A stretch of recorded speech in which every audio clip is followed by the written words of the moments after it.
Attendu. Alors justement, vous allez m'offrir votre réaction, comme à toutes celles et tous ceux qui nous regardent en ce moment, avec le voyage que nous allons faire maintenant, qui n'est pas un voyage de tourpeau, bien qu'il s'agisse d'une croisière sur un bateau. Oui.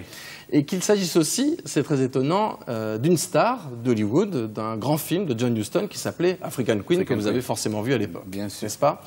D'autant plus que ce bateau tenait son propre rôle à l'endroit même dans lequel nous l'avons filmé. Il s'agit du lac Tanganyika, le plus grand lac du continent africain, sans doute aussi d'ailleurs l'un des plus beaux. Notre équipe, Régis Michel et Christian Oxemery, a pu monter à bord pendant quelques jours, puisqu'ils naviguent sans cesse du nord au sud et réciproquement. Et vous allez comprendre pourquoi cette croisière n'est pas exactement une partie de plaisir pour les passagers.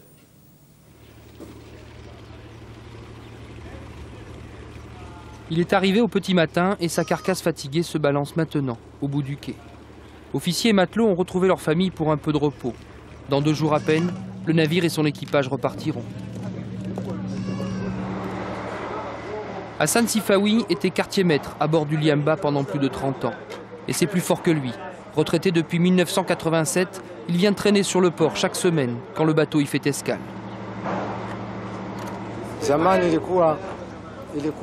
Le bateau a bien changé. De mon temps, il n'y avait qu'un pont. Et il n'y avait pas de pompe. On enlevait l'eau avec des seaux. On n'avait pas de radar non plus. Le radar, c'était nos yeux. Et on avançait en observant les collines. Depuis son dernier jour de travail, Hassan Sifawi n'a plus jamais embarqué sur le Liamba. Il se sent trop vieux et à bord il n'a fait que travailler. Il ne se verrait pas partir en promenade sur ce bateau. Le Liamba, lui, continue sa route sur le lac Tanganyika. Restauré en 1993, il a aussitôt repris du service sur la même ligne. Départ tous les mercredis de Kigoma, en Tanzanie, direction Pulungu, en Zambie, à 700 km au sud.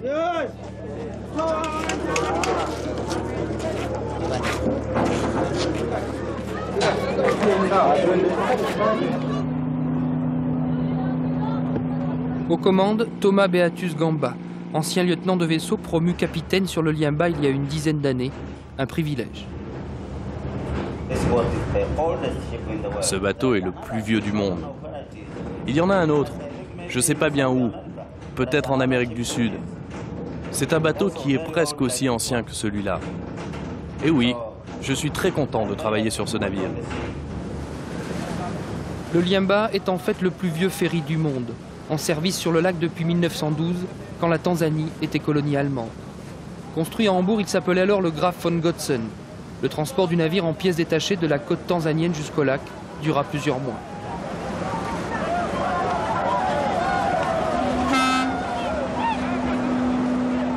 De Kigoma à Pulungu, 40 heures de traversée et 17 escales dans les villages isolés sur la côte tanzanienne. Le Liamba n'y accoste jamais. Il avertit seulement de son arrivée et jette l'ancre à 500 mètres du bord. Passagers et marchandises doivent alors venir à lui et, si possible, arriver les premiers aux portes du navire.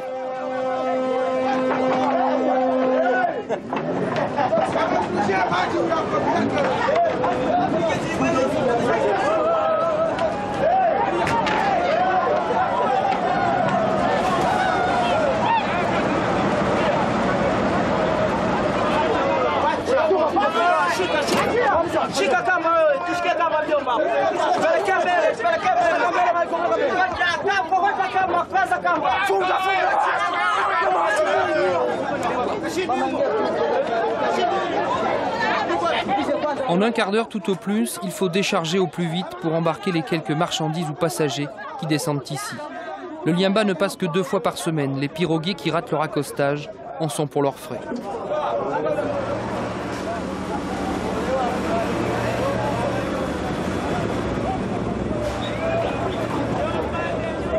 Pour les petits pêcheurs de la côte, le Liamba est le seul moyen d'écouler leurs poissons. La plupart des passagers du navire sont en fait des commerçants. Ils iront revendre cette pêche en Zambie et au Zaïre vers le sud, en Tanzanie ou au Burundi lors du voyage retour vers le nord. Lucie est zaïroise, commerçante elle aussi, ou plutôt businesswoman comme elle dit. Il y a quelques mois, elle a dû quitter son pays, chassée par la guerre. Elle y a laissé sa fille Rachel et ses parents. Elle s'est d'abord lancée dans le commerce de l'essence sur le lac, mais en 2 mois, elle y a tout perdu.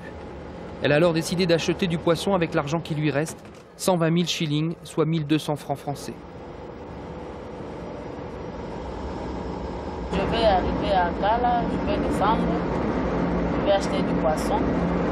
Je vais payer l'argent aux travailleurs qui vont faire pour moi. Les jours que le bateau va remonter encore, je vais mettre les bikebuka, les gros poissons, je vais les mettre à l'intérieur et puis je pars encore à Cuba. Le business, c'est difficile, mais il faut avoir le courage et la force de faire le business, puisque on fait le business puisqu'on manque de travail. Si on a du travail, on ne peut pas faire le business. Puisque chez nous, au Zaïre, on étudie, on termine, tu as les papiers, mais tu ne trouves pas du travail. C'est pour cela qu'on se débrouille autrement.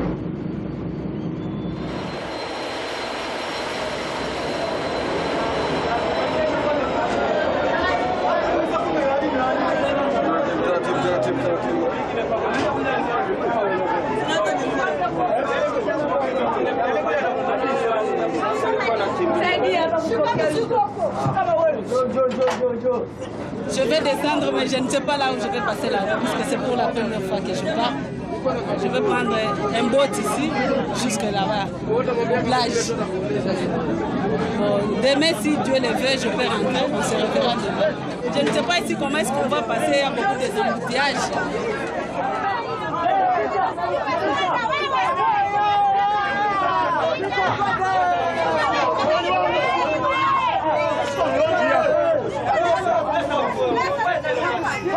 Par chance, l'étape choisie par Lucie est une des plus calmes du voyage. Elle embarquera sans problème, elle qui craignait tant de tomber à l'eau, car bien sûr, elle ne sait pas nager. Rendez-vous est pris pour le lendemain, si Dieu le veut.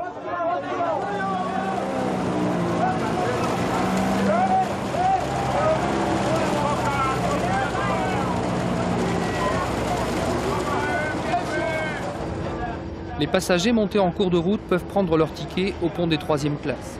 Ils peuvent aussi y acheter à manger ou à boire. On trouve en fait de tout sur le Liemba, sauf peut-être une place pour dormir.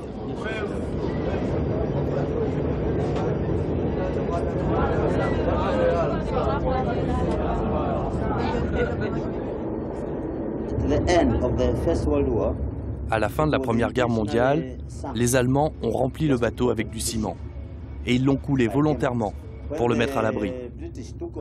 Et quand les Anglais ont pris possession du lac, ils l'ont remis à flot, car il avait été coulé par très faible profondeur. Mitraillé en 1918, sabordé puis renfloué 10 ans plus tard, le Liemba est un navire miraculé. Il connut son heure de gloire en 1951 lors du tournage du film L'African Queen. Humphrey Bogart et Katharine Hepburn, embarqués sur le rafio L'African Queen, tentent de couler le navire allemand qui règne sur le lac.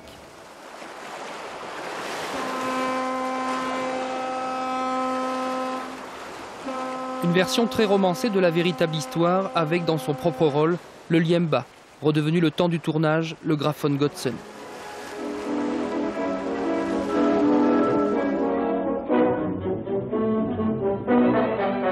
Ils arrivent droit sur nous, chérie. Parce que j'ai eu peur qu'ils ne nous aient vus. Ils se dirigent sur l'île. Ils reviendront bien, va. Tu connais les Allemands. Les stars d'Hollywood ont disparu, l'African Queen est aux mains des collectionneurs. Reste le Liemba et 2 témoins privilégiés du tournage. Hassan Sifawi, toujours fidèle au poste, et son ami, Hassan Amis, alors steamer sur le bateau. Je me souviens, oui.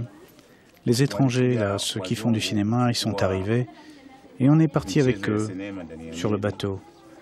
Les ingénieurs, les officiers, le steamer, le pilote. On est parti pendant plusieurs semaines, oui. Mais cette femme, non, je ne la connais pas. Ça ne me dit rien. Mais vous savez, ils ne nous parlaient pas beaucoup. On ne savait même pas s'ils étaient anglais, allemands ou américains. On ne peut pas la reconnaître, on a oublié. C'est comme vous avec votre caméra. Si vous revenez un jour, on ne vous reconnaîtra pas.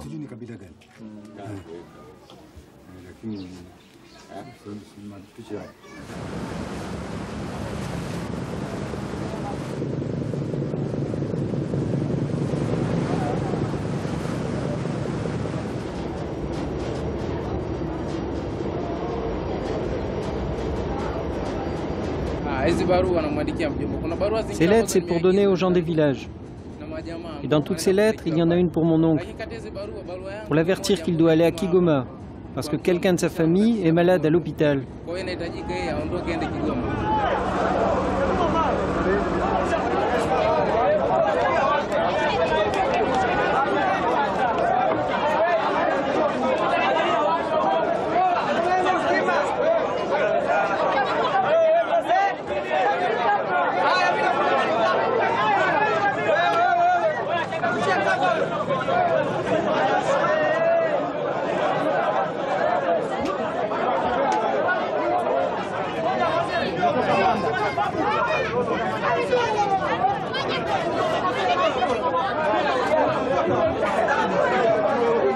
Pour tous, ici, le passage du Liemba est le moment le plus important de la semaine. Et le navire, depuis près d'un siècle, a toujours été au rendez-vous.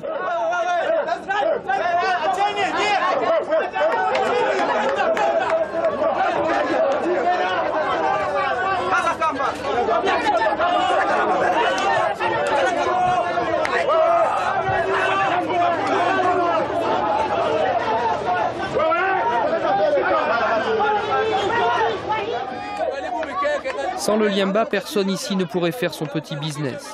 Sans lui, Lucie n'aurait aucune chance. Comme prévu le lendemain, aux environs de minuit, elle est là, assise dans le noir, prête à embarquer, avec la marchandise qu'elle a pu trouver lors de son escale. J'ai acheté 5300 poissons et puis j'ai acheté les sachets. Ça s'est passé bien, mais j'ai mal passé la nuit. On a fait d'abord les campagnes la nuit pour chercher le Mikebuka. Et puis on a trouvé.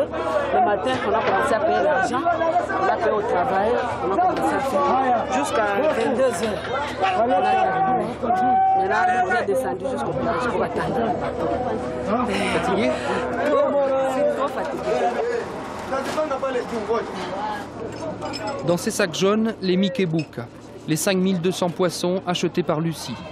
D'ici 2 jours, elle devra les revendre.